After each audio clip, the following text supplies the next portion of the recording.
ರಾಜ್ಯದಲ್ಲಿ ಒಂದೇ ವಿರೋಧ ಪಕ್ಷ ಇರೋದು ಬಿಜೆಪಿ ಜೊತೆ ಮರ್ಜ್ ಆಗಿದ್ದಾರೆ. ಬಿಜೆಪಿಯವರ ಜೊತೆ ಸೇರಿಕೊಂಡು ಕೆಲಸ ಮಾಡ್ತಿದ್ದಾರೆ. ಬಿಜೆಪಿ ಜೆಡಿಎಸ್ ದೋಸ್ತಿ ಬಗ್ಗೆ ಸಿಎಂ ಸಿದ್ದರಾಮಯ್ಯ ಆಡಿರುವಂತಹ ವ್ಯಂಗ್ಯ ಇದು. ಮಂಡ್ಯದ ಮಳವಳ್ಳಿಯಲ್ಲಿ ಮಾತನಾಡುವಂತಹ ಸಂದರ್ಭದಲ್ಲಿ ಬಿಜೆಪಿ ಜೆಡಿಎಸ್ ದೋಸ್ತಿ ಬಗ್ಗೆ ಈ ರೀತಿಯಾಗಿ ವ್ಯಂಗ್ಯವಾಡಿದ್ದಾರೆ ಸಿಎಂ ಸಿದ್ದರಾಮಯ್ಯ.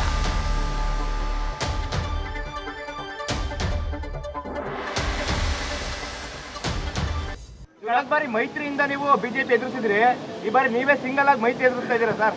ಇಲ್ಲಿ ಈಗ ಒಂದೇ ಪಕ್ಷ ವಿರೋಧ ಪಕ್ಷ ಇರೋದು, ಎರಡು ಇಲ್ಲ. ಈಗ ಒಂದೇ ಒಂದು ಬಿಜೆಪಿಯವರು ಹೆಚ್ಚು ಕಡಿಮೆ ಬಿಜೆಪಿಯವ್ರ ಜೊತೆಯಲ್ಲಿ ಜೆಡಿಎಸ್ನವರು ಮರ್ಜ್ ಆಗ್ಬಿಟ್ಟವ್ರೆ. ಈಗ ಯಾಕಂತಂದ್ರೆ ಅವರು ಓಲಿ ಜೆಡಿಎಸ್ ಥರನೂ ಕೂಡ ಕೆಲಸ ಮಾಡ್ತಾ ಇಲ್ಲ. ಜೆಡಿಎಸ್ ಪಕ್ಷ ಒಂದು ಪ್ರತ್ಯೇಕ ಪಕ್ಷವಾಗಿ ಕೆಲಸ ಮಾಡ್ತಾ ಇಲ್ಲ. ಬಿಜೆಪಿಯವ್ರ ಜೊತೆ ಸೇರ್ಕೊಂಡವ್ರ ರೀತಿಯಲ್ಲಿ ಕೆಲಸ ಮಾಡ್ತಾ ಇದ್ದಾರೆ. ಕಳೆದ ಬಾರಿ ಮೈತ್ರಿಯಿಂದ ನೀವು ಬಿಜೆಪಿ ಎದುರಿಸಿದ್ರಿ, ಈ ಬಾರಿ ನೀವೇ ಸಿಂಗಲ್ ಆಗಿ ಮೈತ್ರಿ ಎದುರಿಸ್ತಾ ಇದ್ದೀರಾ ಸರ್?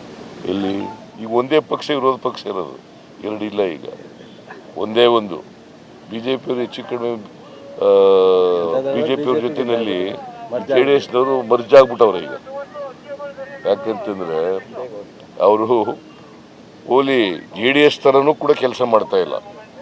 ಜೆಡಿಎಸ್ ಪಕ್ಷ ಒಂದು ಪ್ರತ್ಯೇಕ ಪಕ್ಷವಾಗಿ ಕೆಲಸ ಮಾಡ್ತಾ ಇಲ್ಲ.